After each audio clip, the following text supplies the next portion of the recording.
La bruja del caldero. Mania fue una persona perseguida por la leyenda.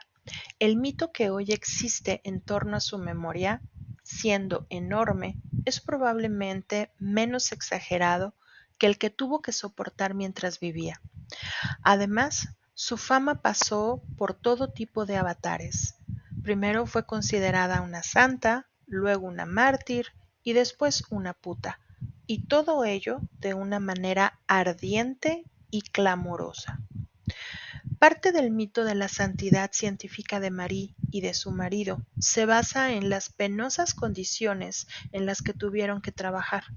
Y es cierto, Pierre Curie soñó toda la vida con tener un buen laboratorio y en realidad murió sin conseguirlo. El descubrimiento del polonio y del radio se hizo, como todo el mundo sabe, porque es el pormenor más aireado de su hagiografía. Es un miserable cobertizo medio roto que antes había servido de almacén y que Pierre logró que les dejaran utilizar en la Escuela de Física y Química Industrial, en donde él daba clases. Los cristales rajados y mal sellados del galpón dejaban pasar el polvo y el agua de la lluvia, contaminando las muestras. Para calentar el lugar solo había una pequeña estufa de hierro y en invierno hacía un frío rechinante. Una mañana, María apuntó en su cuaderno de trabajo que en el interior estaban a tan solo 6 grados.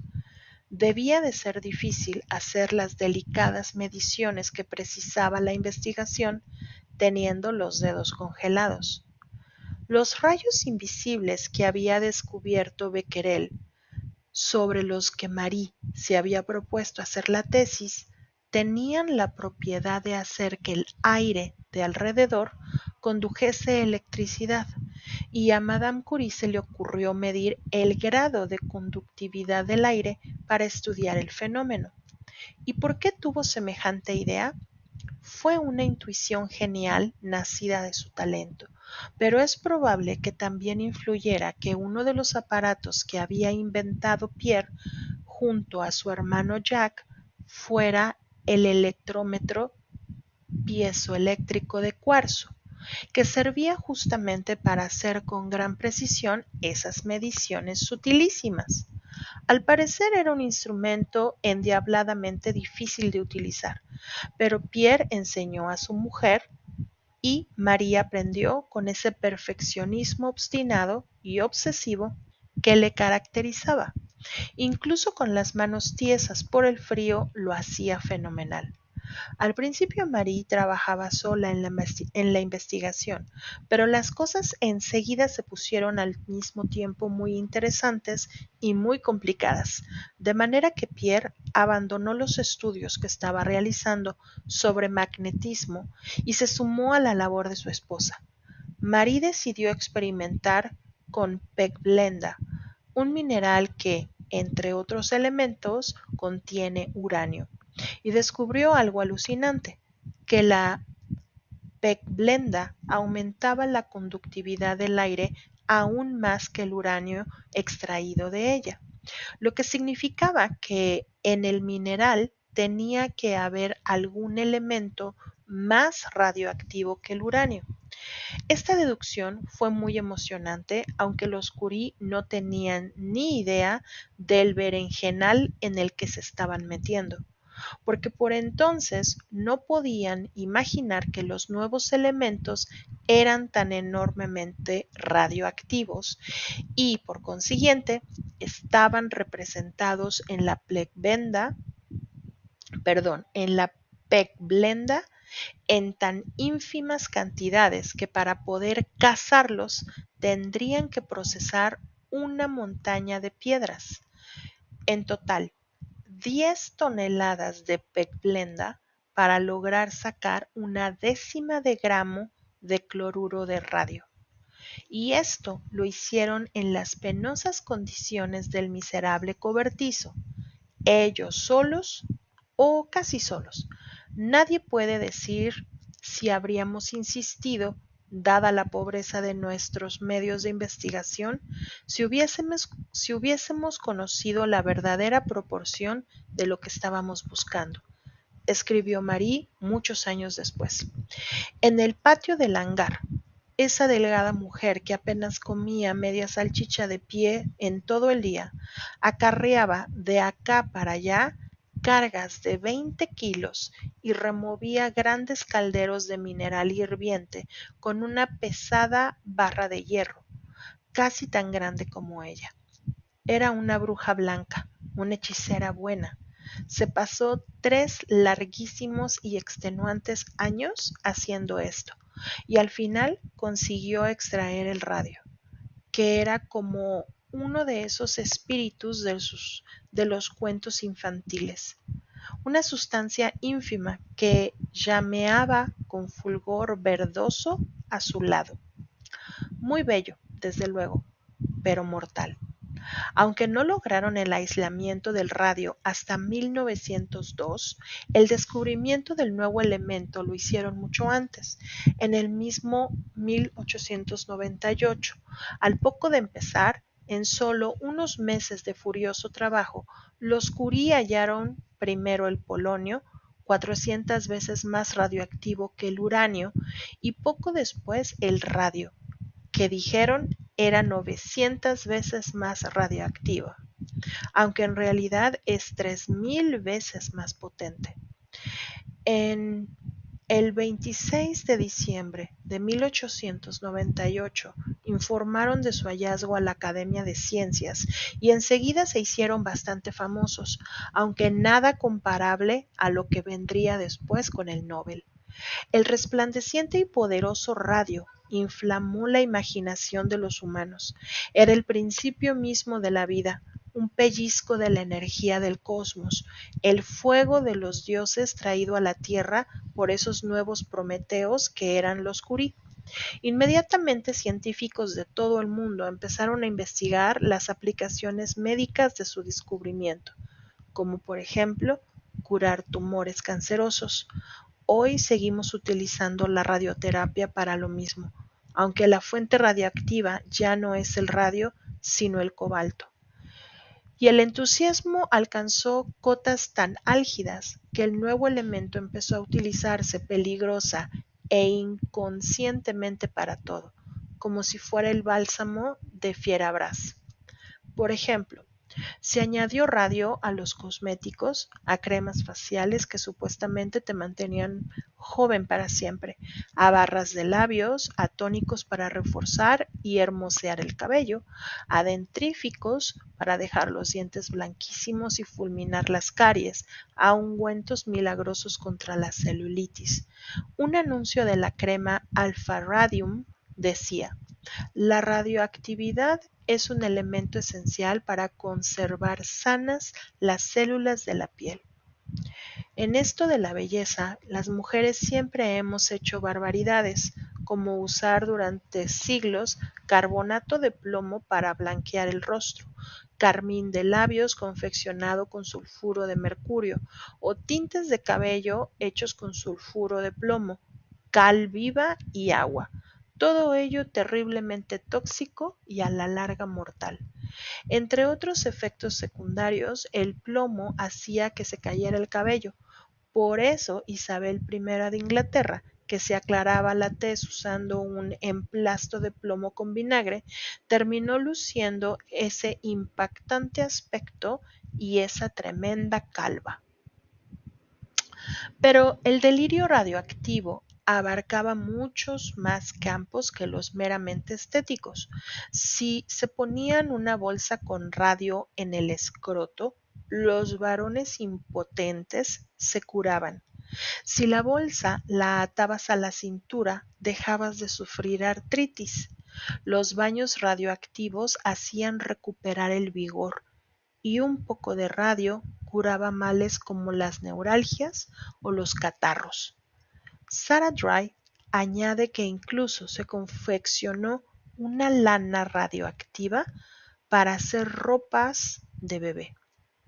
Al tricotar las prendas para su bebé, utilice la lana o radium una preciosa fuente de calor y energía vital que que no encoge ni se apelmaza, ni se apelmaza.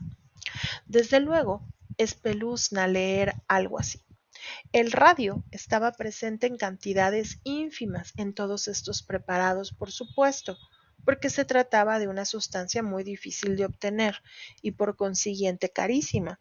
Pero incluso en esas dosis mínimas el nivel de radiación era muy superior a lo que hoy se admite. Ese frenesí del mercado por sacar provecho económico de la nueva mina de oro resulta conocido y repugnante, sobre todo cuando te paras a pensar que probablemente comercializaron la lana tóxica como un producto para bebé precisamente porque era cara, ya que por nuestros hijos estamos dispuestos a hacer más sacrificios. Piensa en esas familias de escasos recursos, piensa en un niño de salud delicada, piensa en unos padres que no pueden pagar buenos médicos, pero que, haciendo un gran esfuerzo, le compran esa lana radiante y supuestamente sanadora con la que tricotarán al bebé enfermo, una hermosa y amorosa Rebequita radioactiva. Todo este frenesí duró, aunque parezca mentira, cerca de 3 décadas. El mundo se ha vuelto loco con el tema del radio. Ha despertado nuestra credulidad exactamente igual que las apariciones de Lourdes despertaron la credulidad de los católicos, escribió Bernard Shaw, recogido por Goldsmith en su libro. Y sí, por fin la gente empezó a ser consciente de los peligros de la radioactividad en los años 30. Fue en gran parte gracias a un penoso incidente en 1925. Un falso doctor llamado William Bailey patentó y comercializó un producto llamado Raditor. Consistía en una solución de agua con isótopos radioactivos y supuestamente curaba la dispepsia, la impotencia, la presión arterial elevada y 150 enfermedades endocrinológicas más. 2 años más tarde, un millonario campeón del golf llamado Evan Byers empezó a tomar el Raditor por prescripción médica para tratar un dolor crónico en el brazo. Por lo visto, al principio declaró que se sentía rejuvenecido, lo que es la sugestión. Pero en 1932, después de haberse tragado entre 1000 y 1500 botellas del tónico a lo largo de 5 años, Byers murió físicamente, deshecho. Anemia severa, destrucción masiva de los huesos de la mandíbula, del cráneo y del esqueleto en general, delgadez extrema y disfunciones en el riñón. Se organizó un escándalo y las autoridades tomaron medidas. Pero resulta increíble que nadie actuara antes. Supongo que había demasiados intereses en juego.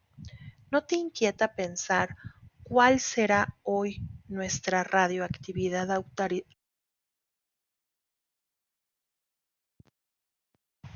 Perdón, ¿no te inquieta pensar cuál será hoy nuestra radioactividad autorizada?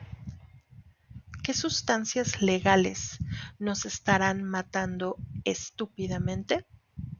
Dice José Manuel Sánchez Ron que, sin que ello suponga minimizar la importancia de Madame Curie, sus aportaciones teóricas no alcanzaron la altura de las de otros grandes nombres de la época, como por ejemplo el también premio Nobel Ernest Rutherford.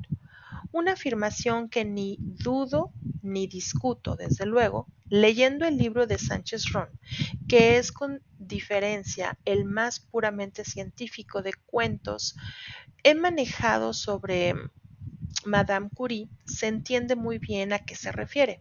Pero entonces, ¿cuál fue el lugar de esa polaca tenaz en la historia de la ciencia? ¿Qué es lo mejor que hizo?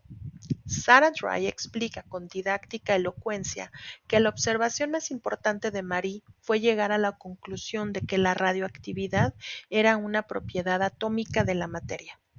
Justo en aquellos años se estaba empezando a venir abajo la visión newtoniana de los átomos como partículas, sólidas, macizas, duras e impenetrables.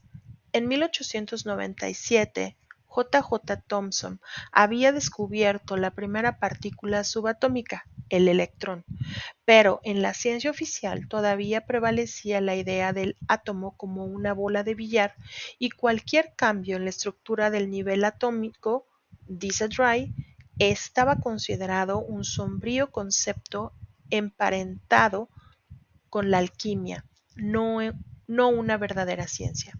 De manera que Marie formaba parte de la pequeña vanguardia que predicaba la inestabilidad del átomo.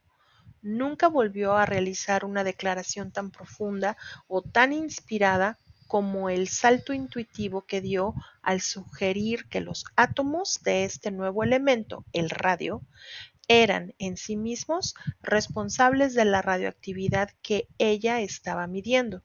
Su trabajo pionero había creado un puente entre la química y la física. Y Barbara Goldsmith dice, en realidad su mayor logro fue emplear un método enteramente nuevo para descubrir elementos midiendo su radioactividad. En la década siguiente, los científicos que localizaron la fuente y la composición de la radioactividad realizaron más descubrimientos sobre el átomo y sobre su estructura que en todos los siglos anteriores. Como dijo el astuto científico Frederick Soddy, el mayor descubrimiento de Pierre Curie fue Marie. El mayor descubrimiento de ella fue la radioactividad. Sea como fuere, en julio de 1902, tras cocinar y hervir y remover y fraccionar y manipular hasta la extenuación todas esas toneladas de Pechblenda, Marie consiguió por fin un decigramo de cloruro de radio lo suficientemente puro como para poder medir su masa. El resultado de tanta cocción brujeril era una pizca de materia rutilante que apenas si ocuparía la cincuentava parte de una cucharilla de té. Antes de hacer público su logro, Marie se lo contó a su padre en una carta emocionada. Vladislav, que estaba muriéndose, contestó: ya estás en posesión de sales de radio puro. Si pensamos en todo lo que has hecho para obtenerlas, sería desde luego el elemento químico más caro de todos. Qué pena que este trabajo solo tenga un interés teórico. Ah, esos progenitores que nunca están satisfechos y para los que nada es bastante. Hashtag honrar al padre. El hombre falleció 6 días después. Qué lástima que no llegara a ver el premio Nobel que concedieron a su hija un año más tarde. Aunque ahora que lo pienso, probablemente habría encontrado alguna cosita desagradable que decir.